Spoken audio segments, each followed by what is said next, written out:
All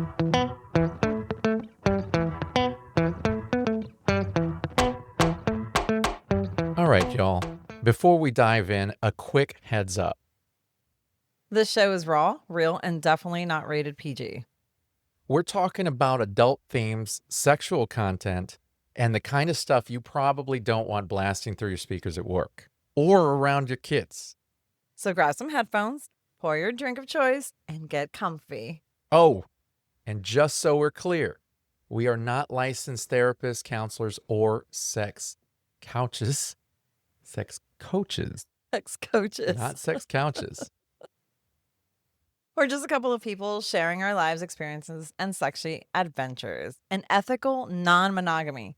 So with that, pull up a chair and enjoy the show. Hello, and welcome to another episode of Beyond Monogamy. I'm Adam. And I'm Pris. And today we're sitting down with two of absolute legends in the world of open relationships and emotional intelligence, Jessica Fern and David Cooley. You might already know Jessica's name. She's basically the Beyonce of polyamory books. Oh. She wrote Polysecure, the Polysecure workbook, Polywise, and now she's got a brand new one out called Transforming the Shame Triangle. Yes, this woman is no joke, guys. She's got a master's in conflict resolution. She is a certified clinical trauma professional, a trained internal family systems practitioner, and has over 25 years working with folks all over the world on attachment, trauma, and non-monogamy.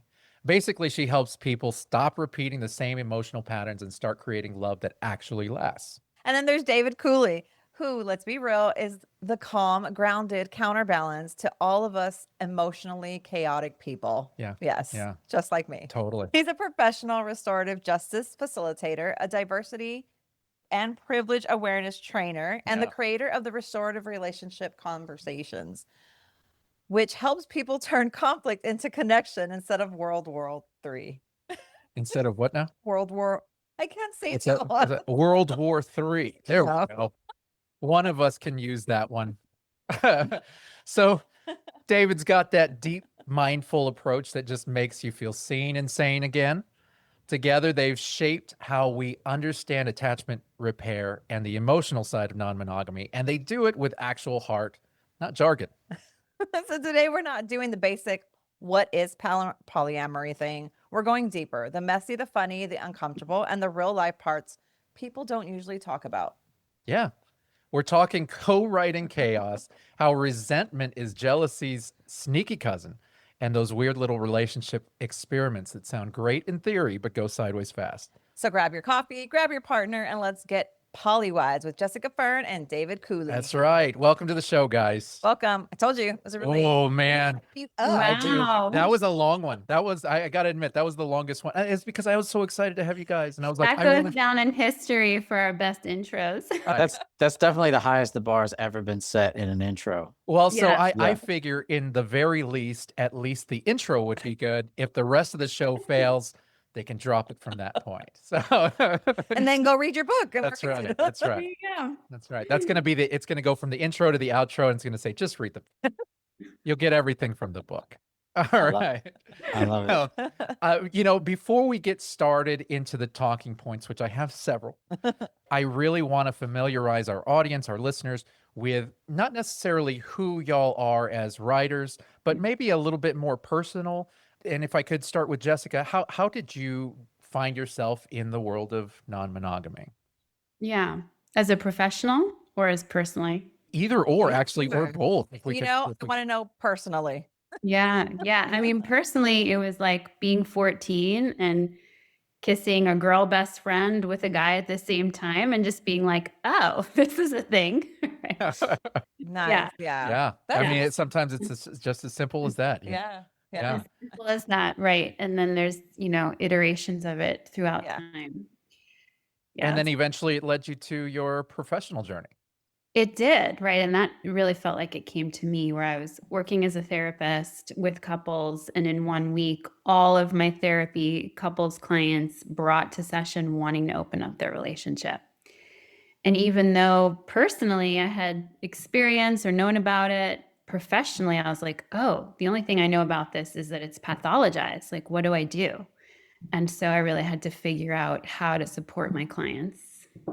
Right on. Well, Yeah. moving over to David, what about you, my man? I mean, so this world of ethical non-monogamy, how did you find yourself in this? Basically, Jessica told me we were going to be doing it, so there's no other That's- choice.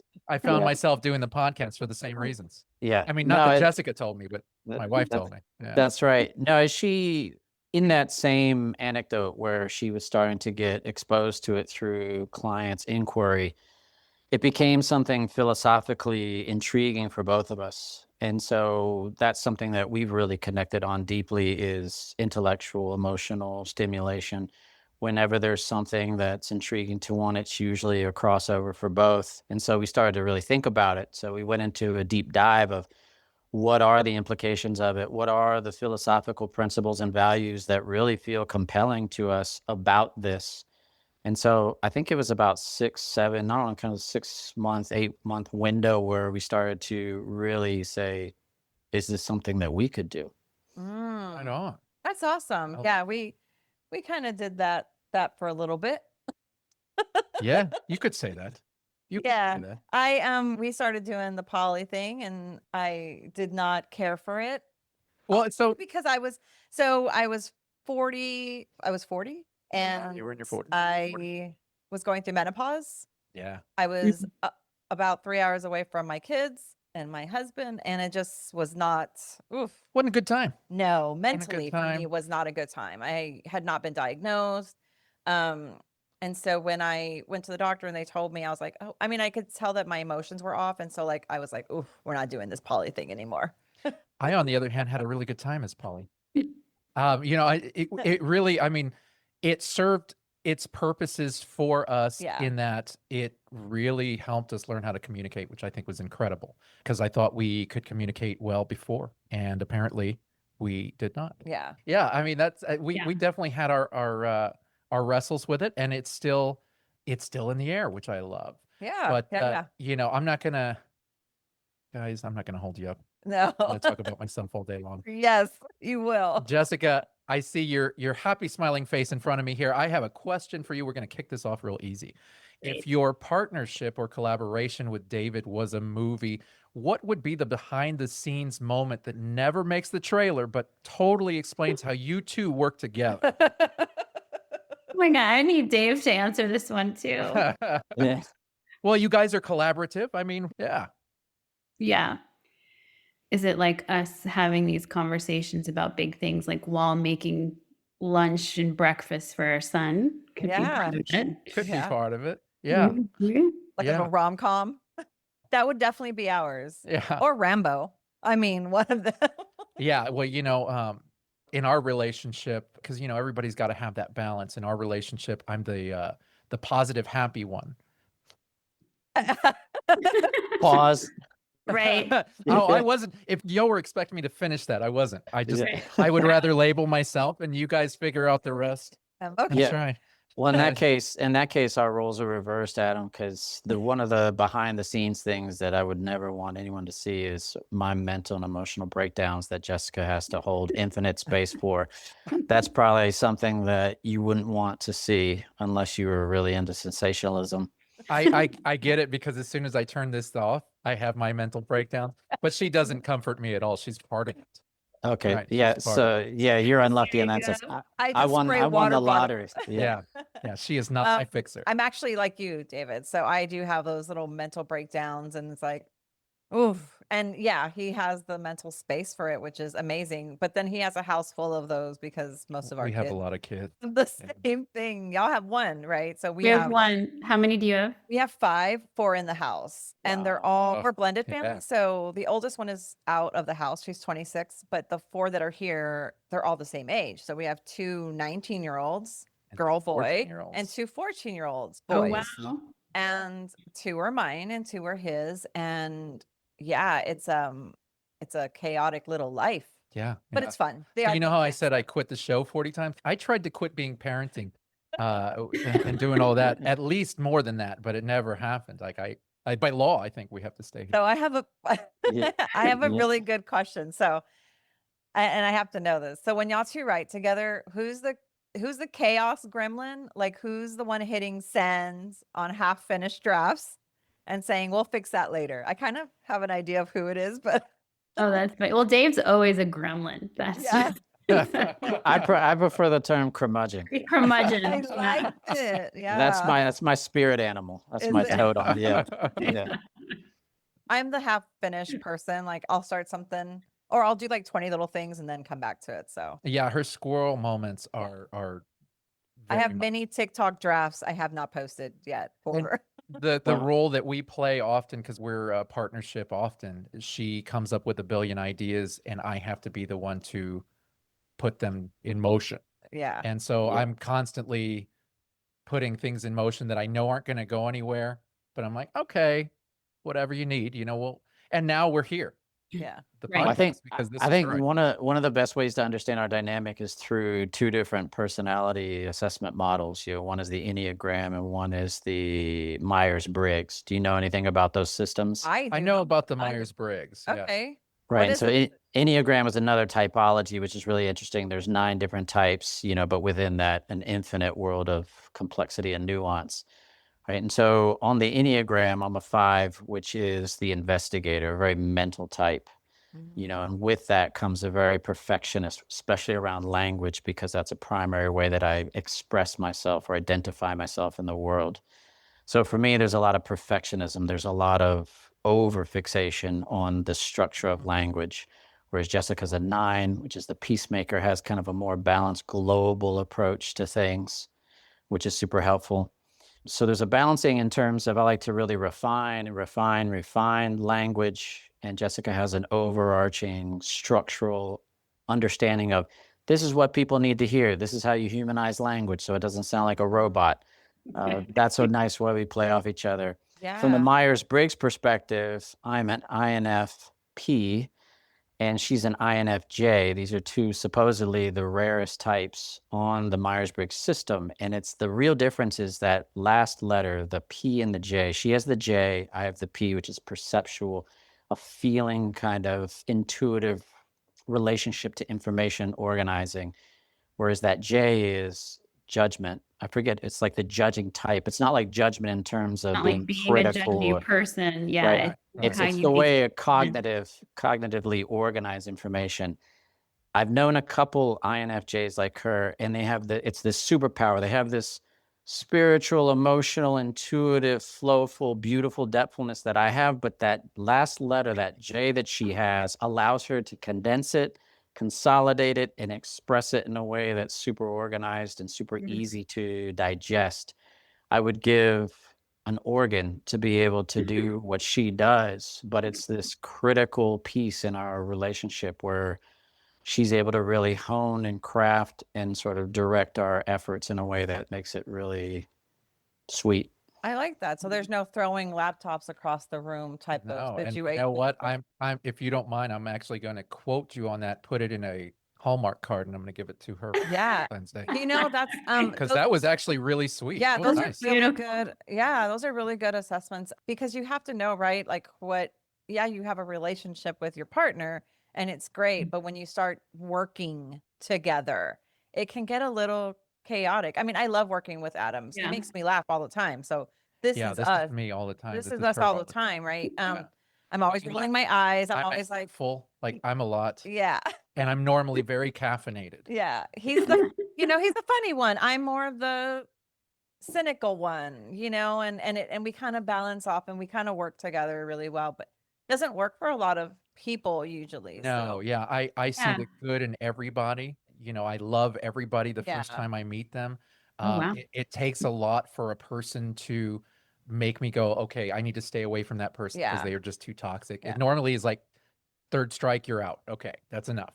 I can't keep you around anymore. but now I got to do that Um, Myers thing because I'm probably just like Myers-Briggs, yeah. Myers-Briggs, just like Myers thing, the Myers thing, The Oscar Myers-Briggs thing for lunch. 'Cause I'm probably aligned more of, I mean, I don't know. I want to say there's probably a J there, and it's probably for the judgmentalness of my brain. Well, Well, it's worth doing. Yeah. Yeah, and the Enneagram too is fascinating. It's actually I'm been gonna have to helpful. check out that other one. I hadn't heard that one Yeah. before. Yes, So I'm yeah, gonna it's look pretty into that. awesome. Um, Yeah. believe it or not, I'm actually very introverted. So Yeah. she's the extrovert when Yeah. it comes to the two of us. So, but I do well when it's via Zoom. Yeah. Right. That's good to Obviously. know. I'm also extroverted on Zoom. Yeah, it's amazing. You're good at this. I can Right. see you. Right. I Right. feel like you're here. Yeah. Now, your co-writing is a brave move. Mm. I think most couples can't even decide on a Netflix show, really. Yeah.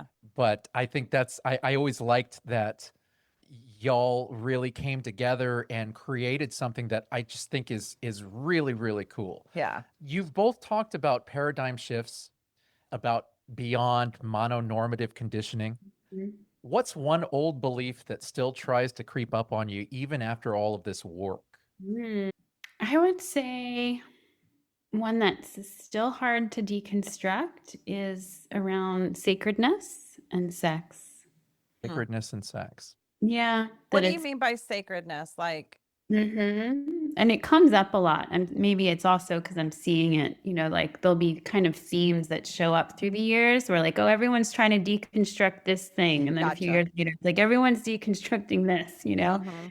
And I'm seeing a lot of people, right? And they're like, it's hard to say like, oh, but the sacredness of sex between two, right? And then it's like less sacred if you share it with somebody else, right? Yeah. And so we're helping people through that of it's not necessarily less sacred. It can be sacred in different ways. Yeah. I'm actually learning that. Yeah. And being that we've been in it for so long. So that's interesting. Yeah, that does creep up pretty often. Well, we're oftentimes raised, and a lot of people are raised in a religious space that preaches one-on-one partnership. Or what and- you share with your partner, you shouldn't Yeah, share with anybody else. And Exactly. procreation is what sexual reasons are for, and this and that, and so we're raised to feel this. We share this sex with a person that we love and adore, and this is the one person we're going to do it with. Right. And so I feel like non-monogamy is really starting to reach its mainstream now, especially after the pandemic, and people are starting to realize that, hey, it's okay. It's okay to love more than one person. I always liked the example that people would throw out, which is, well, are you a parent? You have more than one kid? And, Right. do you love one over the other? Obviously, we have a ton of kids, and I love them all equally, but all in different ways. Exactly. And I bond equally with them, but all in different ways. Yeah. And I don't think that people can really apply that to romantic relationships. And I think that's where we get caught up in that stigma. Yes. Everyone loves to talk about jealousy, and I think jealousy is really villainized. But what I really want to talk about is resentment. It's that slow burn emotion that ruins the vibe if you don't catch it. How do you both spot it, and how do you deal with it before it gets toxic? One of the systems that we're both anchored in our work is the internal families work. And that's the difference between being grounded in your sense of self, kind of your core essence, versus a part, right? Having a part of you that's carrying the memory of something painful and sort of influencing your behavior in the moment when something uncomfortable like resentment comes to the surface. So we're really teaching people how to differentiate in our work between self and part. What is a part? What is a self? What do they look like? What do they feel like? One of the things that makes recognizing parts easier is to listen to their stories, understand what the emotions are that are attached to those, right? And then try to figure out what are the needs underneath. And so usually resentment is a really important signal, kind of like on your dashboard of your car, right? It's like, okay, the motor light is on, resentment is flashing.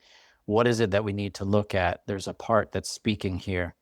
So for us, it's usually an indicator that there's some kind of need underneath the person's experience that's not being addressed.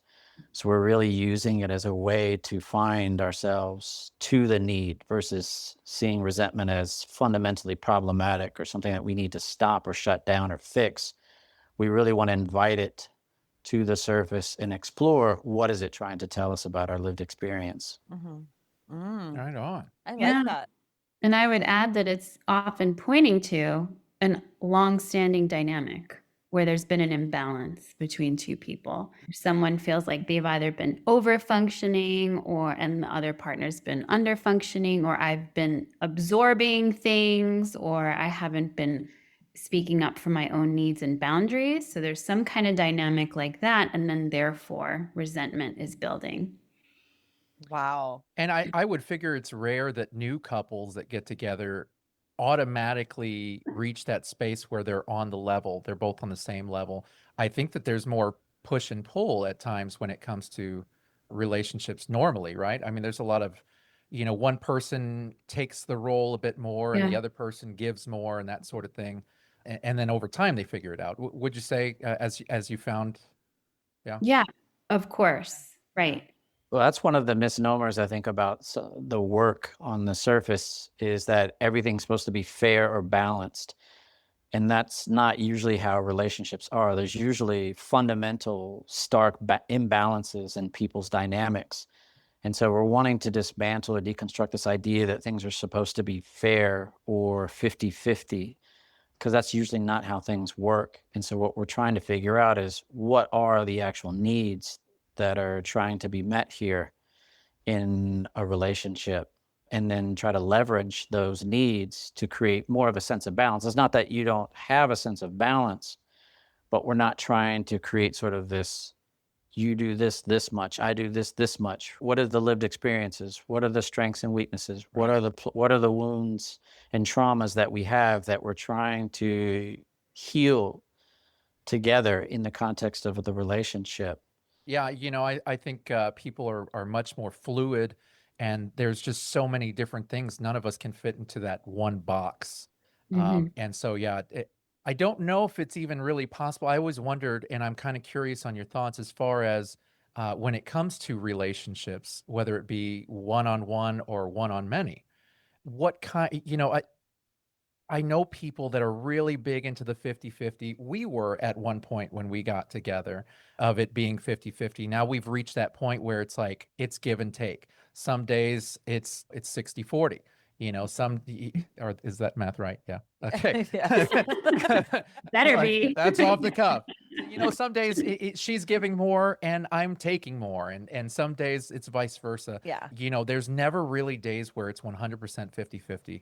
That's right. But we give this perception like it's 50-50. Yeah. Would you say that in pretty much most relationships, it's rare that 50-50 is actually a thing? I mean, that would take like real organization, David, like you were saying, like you take care of these, I'll take care of these, you know what I mean? And we're good. Yeah. Yeah. I think a lot of times, well, yeah, I don't think relationships are actually functioning in true 50-50. For Yeah. sure. Yeah. That's hard. Yeah, well, and why is that the goal? I think we should even explore that. Oh, Like what, like I think it comes from gender equality being something that is still getting figured out and has Right. been very important. And then we're imposing, an important systemic concept of gender equality into the nuance of a day-to-day experience between two partners. It doesn't translate in that way as 50-50. And that becomes even more important in the context of polyamory or ethical or consensual non-monogamy, because you're not working in a dyadic framework often. And so one of the things that I think has been helpful to understand for people as a litmus test for balance is, what is real capacity? Yeah. And capacity is a fluid thing, kind of like what you were saying a moment ago, Adam, right? Some days my capacity is higher than others. Some days my needs are different. And so being able to think in terms of what's realistic, in terms of what I can offer you, right? In terms of proximity, attention, safety, respect, trust, expressed desire, all of these fundamental attachment needs that we have in relationship, those things are shifting. What I'd rather see is people be able to know their own barometer and be able to communicate that in a way that feels transparent and not dictated by emotional survival strategies, right? I can authentically let you know what my boundaries are based on my sense of needs, And there we go back to that question of resentment. You can often bring down the temperature of resentment, right? When you have a really clear sense of what your needs are and you know how to communicate them in a way that's relational versus adversarial. Sure. Ooh, Yeah. Now, that's very well put. I think I'm sorry. Go ahead, Jessica. Yeah, I think too, what often happens is this whole idea of 50-50, even though it makes sense, it sets us up to be in an adversarial position with our partner. Like, I'm doing my half. Are you doing your half? Right. And then we're like keeping track in this way. And so, what I find in the couples that are actually thriving is their approach is I am 100% responsible for this relationship.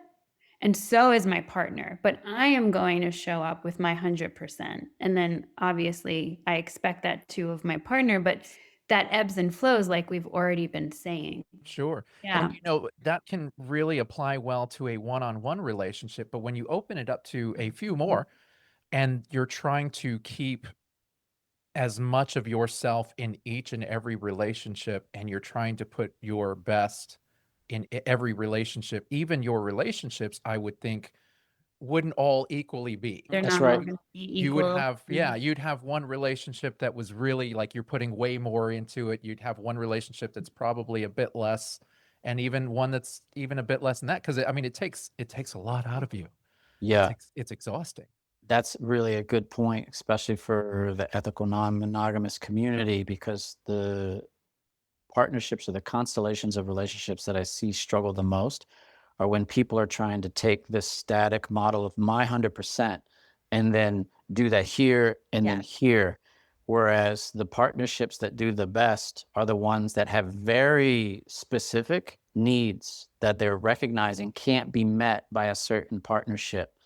And then they're using other relationships to get those needs met, but it's very explicit. And everyone in that system is really understanding what the roles are, what the needs are that are getting met. These are the constellations of relationships that do the best. And they're working within that framework of, this is where I get these needs met, and my expectations are now not on this other relationship. And so they're not trying to reproduce the same amount of attachment or the same amount of connection in all of their relationships. Not to say that you can't. I'm just talking anecdotally from what I've seen. Sure. Yeah. Sure. That has to be really hard. I mean, we have a lot of friends that are, we have a couple of friends that are poly, and they just have like one partner each. And I don't know how they make it work, but I just sit back sometimes and I'm like, wow, because I've seen the husband and the wife together be great. And I've seen the girlfriend and the husband together and the wife and her boyfriend together. And it's like, wow, you guys can make this all work Works. so Yeah, well. yeah. I don't know. My brain hasn't wrapped around that kind, because I am the person that's like, well, I want you to give me 100 or 50, but I only want you to give them like 10. Like, I want to be in Yeah. control of that. Yeah. I just want you to give them like 10% of your your emotion. And if I'm not feeling good, it needs to be less than that. Yes. Yeah. So that is very hard for me. It was something, well, we're not. He's poly, gotten a but lot. We're not poly, but better every time we have people that like yourselves give me little tidbits, and I kind of take it all in, because you're right. Everything I was raised with is still in my brain. I have to learn how to, if I want it to grow, if I want the relationship to grow, you kind of have to like figure it out somehow, whatever works for you, but figure it out somehow. yeah. And a lot of the things that prevent you from growing are a lot of insecurities. Yeah. And as you let them go, you get to And grow. resentment. Yeah. Yeah. Yeah. Yeah. It's Yeah. crazy. And then you're a family too. I mean, you Yeah. have 5 children. Yeah. So I see that with couples that have children, it's very different, because you're like, this isn't just I'm getting less time with you as my romantic partner. It's like our family, our children are actually getting less time, and that becomes an area. That's really where I struggled, because eventually it became less of a, well, I can't share you romantically. She didn't care about that. It was the time. Yeah. I'm very close to my kids. I even homeschooled them for a spell. Like I spend a lot of time with them. Yeah. And all of a sudden I was shirking time with them to go take a girlfriend out. Yeah. And it didn't make me feel comfortable. I know it bothered her, but it bothered me even more. Do Do y'all see that a lot? Do you see where it's like the family ones don't really like it's easier for singles to be in that poly relationship or married? Yeah, well, no, I definitely know married couples that are thriving poly. I see the ones that are doing it the best either don't have kids or their kids are older and out of the house, or like older teens and they're not needing as much family intensive time. Yeah. And I see the families that are trying to do poly and they have younger kids or kids with special needs or higher needs. It's harder to have more other attachment-based relationships. There just isn't the time. Yeah. Yeah. Yeah. That makes a lot of sense. What now in the Hold on, I'll add, unless those relationships can come into the family system, that's when yeah. then I see it actually. yeah. Oh, I've seen then that it's- before. Yeah. Right. And we have a version of that actually, where like our partners are a part of our family system. And therefore, it doesn't feel like it's taking away from our family. It feels like it's really adding. Yeah. And in our context, to be transparent, Jessica and I do not have a sexual or romantic part of Anymore. our relationship anymore. Right. And so that dissolved when we got divorced. And that changes the way that, at least for me, my attachment system feels in relationship to Jessica. Yeah. So we actually, one of the interesting things is when we were married, we were always talking about at some point we're going to collaborate professionally and do this relationship work together. And that never happened until actually we went through the divorce, spent time apart, and then came back together as a new system. So it's been a really interesting twist of fate in that sense, but it makes sense to me now in retrospect. And this is actually one of my favorite iterations of our relationship because there's a certain ease and fluidity and functionality and harmony to our system that wasn't present in the same way when we were married. So I think that is so cool, David. Like So I beautiful. think Like- that's really awesome because you guys went from doing this very personal relationship to walking away from it in that moment and being able to come back together and collaborating on a whole nother relationship. Yeah. And it's nothing but positivity. I love it because I'm a positive guy. Well, when we tell people what we're doing, unless they're really embedded in this subculture, yeah, there's a lot of double taking. There's like, you're living with your ex-wife, and it's interesting because right now in my practice, I have a lot of partners who are dissolving, a lot of marriages that are deciding to go their own way. And it's been really fascinating to watch how the hardest part of that for them, aside from the unraveling the attachment system and what that can do to your nervous system and your emotional experience, is the family systems that they're embedded in that are constantly deriding their desire to have a conscious uncoupling, to have a peaceful and harmonious and non-contentious disillusionment of their connection. The people around them are saying, what are you doing? Why are you still trying to have this kind of intimacy, whether it's intellectual or circumstantial, with your ex, right? Or soon to be ex? There's like this fomenting of conflict that's happening in sort of the outer concentric circles of these people's inner relationships. And it's interesting to watch that because people don't have a model for this kind of thing that we've done. And I think it's one of the most powerful sort of gifts that we're giving, is just to show that, yeah, it can happen. It doesn't have to be that way. I think it's very black and white. Sorry, just Right. go ahead.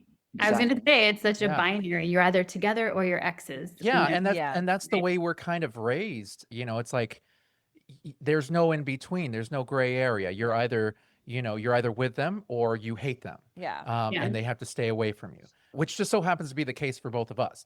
But it's not always the case. Like there's a lot of people that operate in a very gray area where it doesn't have to be black and white.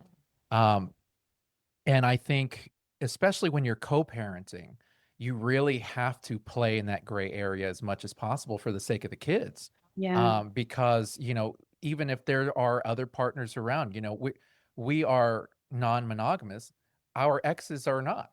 And we still have to co-parent with them. And so we still have to continue on this relationship with them to work with them for the sake of our kids. And, some people get along better than others. And some people can really pull it off better. And I think that the fact that you guys can work together, I think that's incredible. Yeah. You know, that's Yeah. that really says a lot about your emotional intelligence, because I think that that's something that's just missing oftentimes. Yes.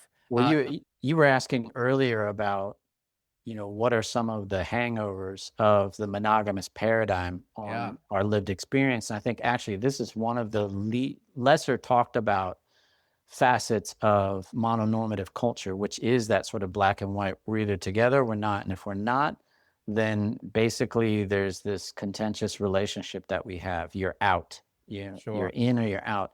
And I think that's something that's actually a hangover of mononormative culture as well, because people are not as used to, just not modeled to be in the gray area. And this is really what I think the culture is lagging in, is this: how do we safely navigate the gray area until a new paradigm can really solidify and emerge out of this chaos?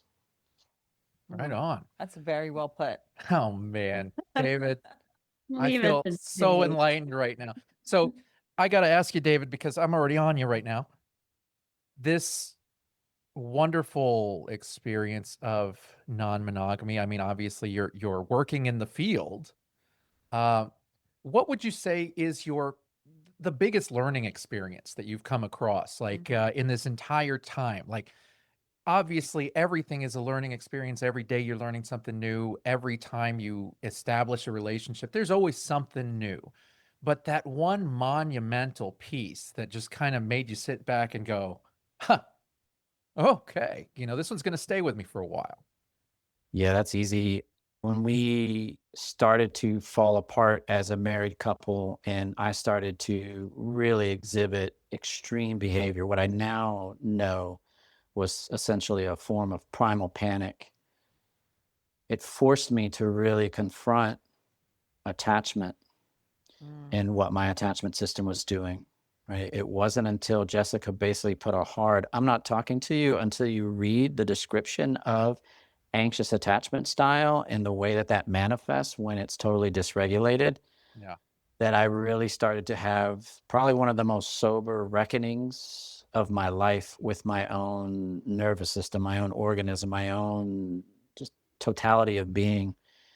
And that's been the thing that still I'm in awe of in doing this work with partners, is just how powerful the attachment system is, what it can make you do.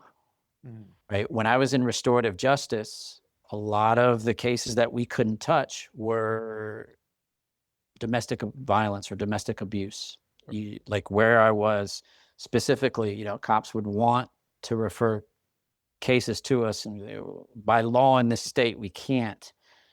It's interesting, hearing the stats coming back from police, and what they were saying is, over 75% of domestic abuse cases deal with alcohol. Oh, yeah. And so I'm someone who doesn't drink. And I remember thinking about these extreme moments when I was going through primal panic. And I was like, wow, if I had been drinking in those moments, it would have been so easy to have just done something absolutely catastrophic and irreparable. Sure. From one perspective. And so it's just that in and of itself is just what the attachment system can make us do when we don't understand it. Right? That its true influence on us as human beings with nervous systems, I think, is still one of the most awe-inspiring facets of this for me. I love it. That can really apply to a lot. People are always afraid of what they don't understand. And I think we run into that a lot in this arena. Jessica, I'm kind of curious about your answer on this one. Well, in your time, going all the way back to 14 and up, in that time, what was that learning? How was that learning experience? What was that number one, just revolutionary? Whew, I got it, and this is going to stay with me for life. I don't know if I have a number one. Really? Yeah. Really? Yeah, I don't think I have a number one either. Really? I have a lot. It's so Yeah. it's so white and black for me. Y'all are in the gray area. Yeah. Right. Okay, I like gray. I think there's something that's matured in me, is like there's a lot of moments of identifying certain ways, being excited to identify those ways, feeling liberated to identify those ways, and then realizing, okay, just because it's who I feel myself to be or how I identify myself doesn't mean that's always what I do, because it's Mm. not always what's best for even me or those around me. Right. I was joking with a client yesterday. She's polysaturated at 1, right? And someone else earlier this week was like, I'm polysaturated at 0, Yeah. So I think yeah, that would be one. Well, and it's funny that you bring that up because when we were poly, and I remember trying to find different communities, and I think we were on Facebook groups and things like that. And we were trying to find more people like us, and we were trying to get more information, which one thing that I ran into was a lot of people were not very helpful with giving information. Everything is Mhm. Google it, fool. Yeah. It's like that Yeah. kind of attitude about it. But we were trying to really find our footing, and we used to see people who it was almost their goal to have as many partners as possible. Mhm. Yeah. And I mean, there was one person that as ridiculous as it sounded, uh, 15, 15 partners. And it just, I remember sitting back going, how do you put yourself in every single one of those? Yeah. And it was kind of cleared up to me after a while, which was, they had different bondings with each and every Mhm. one of them. Yeah. And there was no real definition to their relationship. It was just what worked, and this is what works for us. And there's no real, they're just my partner. And this is what we do together. And so I kind of understood that. But at the same time, I'm like, man, that is overly polysaturated to Yeah. me, because I wouldn't have been able to handle more than one other relationship. Yeah. And I think the struggle for me when I was poly was when I had a girlfriend and I had my wife. My primary relationship is really good, and it always has been. And we've always had this thing figured out, and we don't Mhm. have stress in our relationship. But then I'm dating somebody where it's starting to get stressful. It's starting Mhm. to get difficult. I have to learn how to figure this person out and what the gives and takes are, and I have to learn how to make this work. And I'm like, I'm putting myself through this stress, and it feels so unnecessary, because then I got to go home to my happy relationship and go, oh, I'm exhausted from this side relationship Yeah. that I'm doing. You know what I mean? So the one other relationship for me felt like saturation in and of itself. But Mhm. I know that people are on different levels. So Yeah, and probably the way partners being used is different. Like you're kind of using it like capital P partner, right? Like full in relationship. So yeah, 2 is plenty. yeah, I'm assuming the person with 15 is using like there's some lowercase p partner, someone that they see once a month, once a season, Yeah. sure, with people that they see more regularly. Yeah. of course, yeah, no, That makes and sense. thank you for enlightening me there, because I need other ways to think of things. I think that's Yeah. why Yeah. we're all here. Now, speaking of which, you guys have written some pretty amazing books. I want to talk about this new one that you guys have coming up, because I know that it's Yeah. not really focusing on non-monogamy per se, but transforming the shame triangle. Please fill me in. I did a little bit of reading what you sent me. I loved it, what I saw, and I'm really interested in reading the rest. But if you could kind of break it down for our listeners, what are we looking at here? Do you want to Dave, start that? you can kick Okay. it off. Yeah. All Look at right. that. You guys are total partners. Look at that. I love it. Mhm. So, what we're really wanting in our work is to give people what feel like the best tools, the tools that are most effective for creating lived change. And so the things that we're noticing in our work when we're talking about where are people getting stuck in their process? Where are these places where consistently we're seeing people are struggling, plateauing, or just feeling like I'm not getting to that place experientially that I'm wanting to with intimacy or connection or safety in my relationship. And what we started seeing was there was sort of this orbiting around the concept of shame or the experience of shame, and starting to look at the way that shame is this really interesting and complex thing, right? It's not a emotion in and of itself, but it employs or brings in motivates motions, Mm. right, in its service. So as we started to look at that and see it as this linchpin upon which a lot of people's processes was really hinging, we started to become more and more curious about it, right? And Jessica had the brilliant sort of conceptual revelation, right, that really, especially through the IFS perspective, the internal family systems perspective, that what's happening is shame is really working in tight conjunction with several other parts, right? So it's not just shame really that's working alone, it's leveraging other internal elements of our own lived experience that really feel ubiquitous in our work with individuals and partners. And when she was able to make that link with the drama triangle, which a lot of people know in the world of conflict resolution, right? That this is a really effective, very elegant, very simple, but very accurate depiction of how interpersonal dynamics play out, recognizing that that's actually something that we've internalized and is playing out within us in an intrapersonal level was revolutionary. We both sort of said, this is big. This is like a Rosetta Stone of internal conflict that we're both recognizing needs to be addressed to really do the interpersonal relationship work that we're seeing people are stalling out on. So it's kind of like we're needing to take a step back. It's almost like we've been skipping over on some level some of the 101 stuff. And so we're really wanting to bring this to a larger audience. In this sense, the book is not directed to monogamous or non-monogamous. It's just, this is fundamental General audience. Yeah. to anybody who's really Anybody's experienced wanting, shame. absolutely, and who Yeah. hasn't. To be honest, I don't know any client or anyone personally who hasn't had some relationship, some intimate relationship with shame. Sure. Yeah. So for us, it just felt primordial.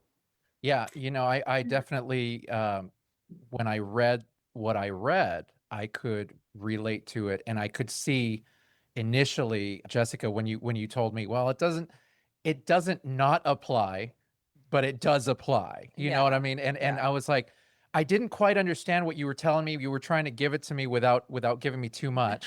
And then when I read it through, I was like, oh, well, this applies to everybody, Yeah. every relationship. It's for everyone. Everything. Yeah. And Right.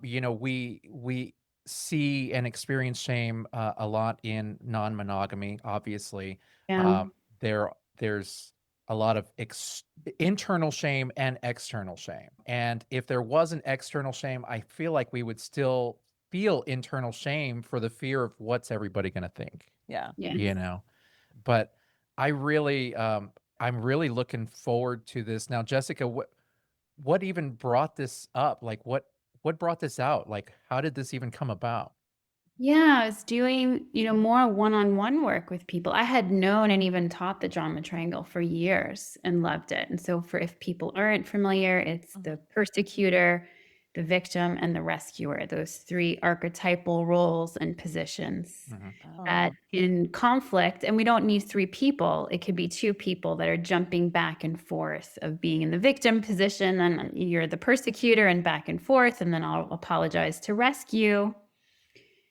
And as Dave said, it's so elegant and effective and accurate.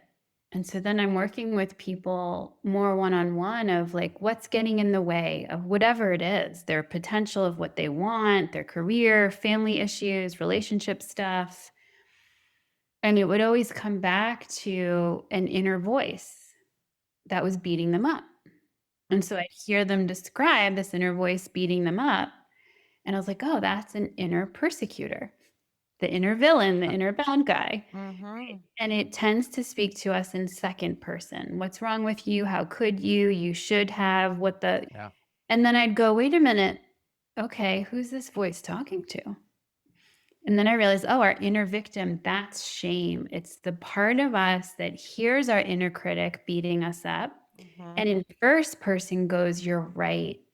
I am broken. I am a failure. I am unlovable. I'm not enough. I'm too much, whatever our specific story of like essentializing, totalizing our deficiency. So just that, right? Working with those two parts is like a part that beats us up, a part that feels and absorbs it is pretty intense. But then there's these escapers, right? Parts that want to rescue and go, I don't want to feel my shame or hear my inner critic, so I'm going to go escape that. And we can escape in several different ways. We can try to overfunction. I'm going to achieve, I'm going to over caretake, I'm going to, have status, whatever it is. Or I'm going to underfunction. I'm going to zone out. I'm going to stream too much, or I'm going to smoke too much, or whatever it is that sort of like temporarily numbs and avoids that feeling of shame or hearing our inner critic. Right. Wow. Or we can project it out where we get aggressive, right? I don't want to hear my own shame or hear my own inner critic, so I'm going to become an outer critic and put it onto you. Or we can get aggressive with ourselves as a way of escaping, where it's more extreme behaviors, like risky behaviors that are causing harm to us. Yeah. Wow. What I realized is there's a lot of resources for these separately. There's like alcoholism or addiction, right? Those are our escapers.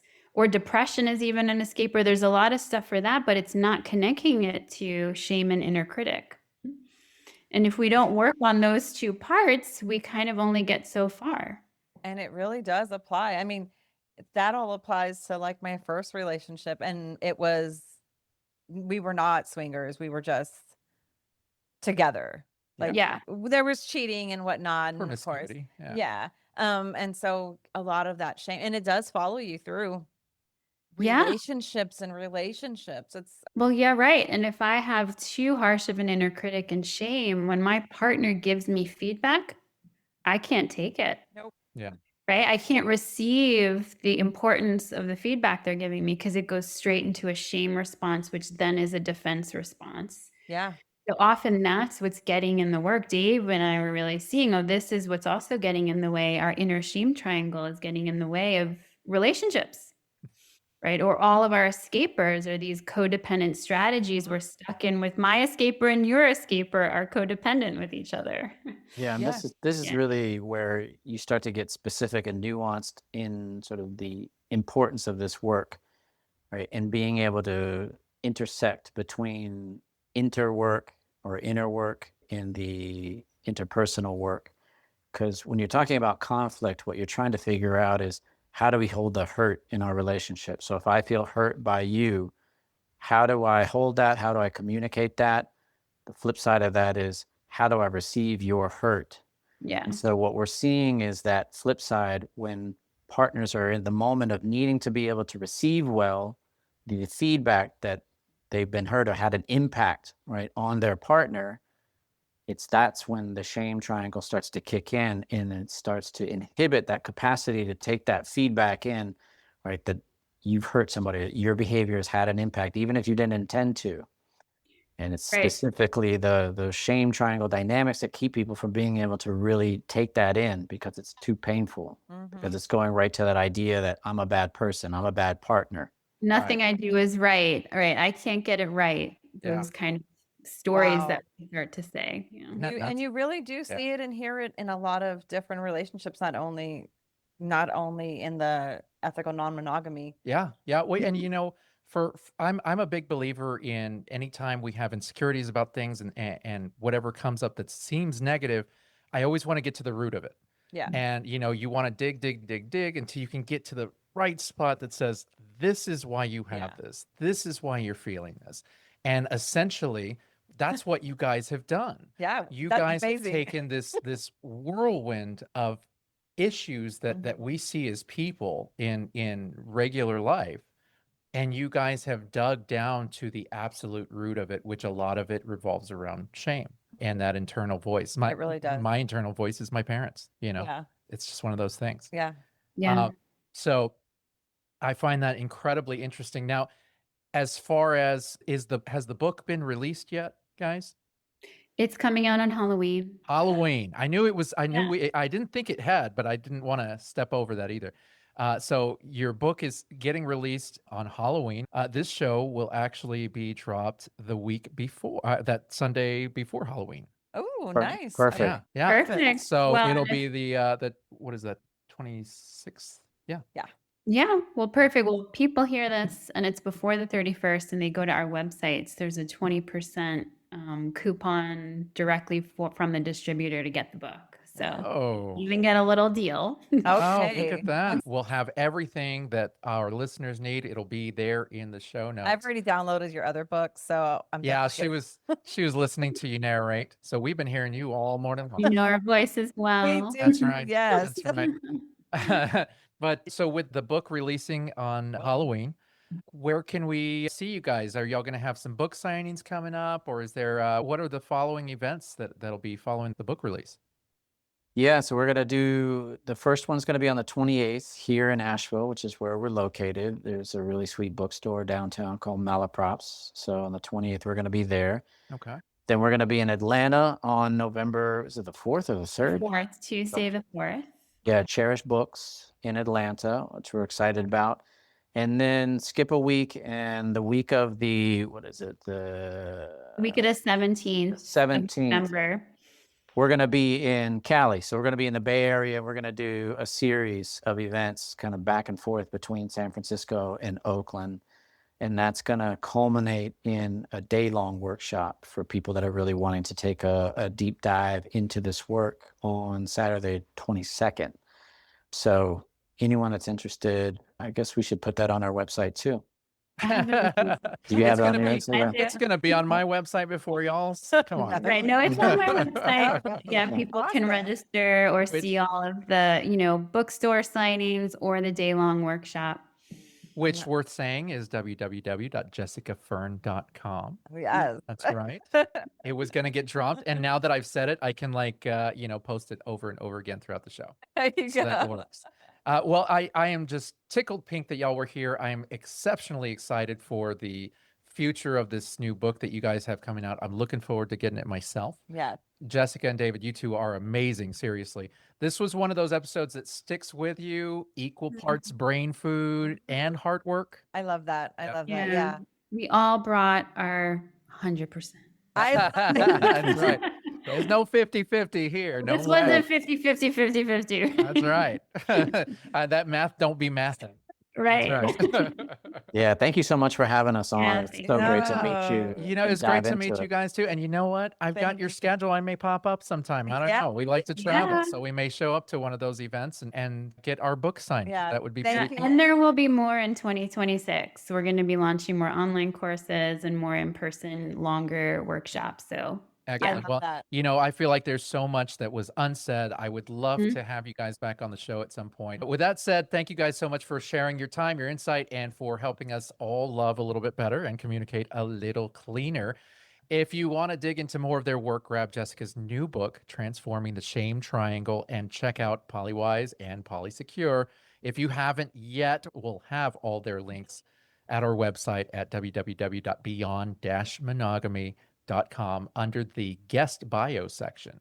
And remember, you can catch Beyond Monogamy with Adam and Pris every Thursday on fullswapradio.com, streaming at 1 and 6 p.m. Central Standard Time. Yes, and if you're loving what we do and want to help keep the show running and keep me caffeinated, join our crew on Patreon. We've got early access episodes, after hours clips, bonus mini shows, Discord chats, and probably some chaos that we shouldn't put anywhere else. Like before Jessica and David was, I was singing. Yes. I was singing. I was a songbird. And that's what you get with the Patreon. You get to know me a little bit better. So just head over to patreon.com, look up Beyond Monogamy with Adam and Pris, or hit the link at our website and you can pick your tier, join the fam, and come hang out with us. Yes. And also don't forget to subscribe, share, and drop a review wherever you're listening. It really helps the show grow and keeps this conversation going. Yes. So big thanks to Jessica Fern and David Cooley for hanging out with us today. Thank you so much. Yes. Yeah. And by the way, Chris.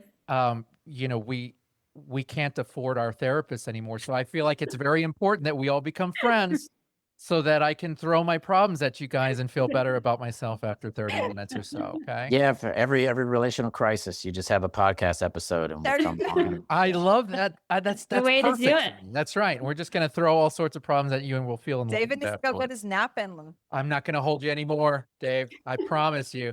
And with that, thanks everybody for listening. And we will see you guys next week. Bye.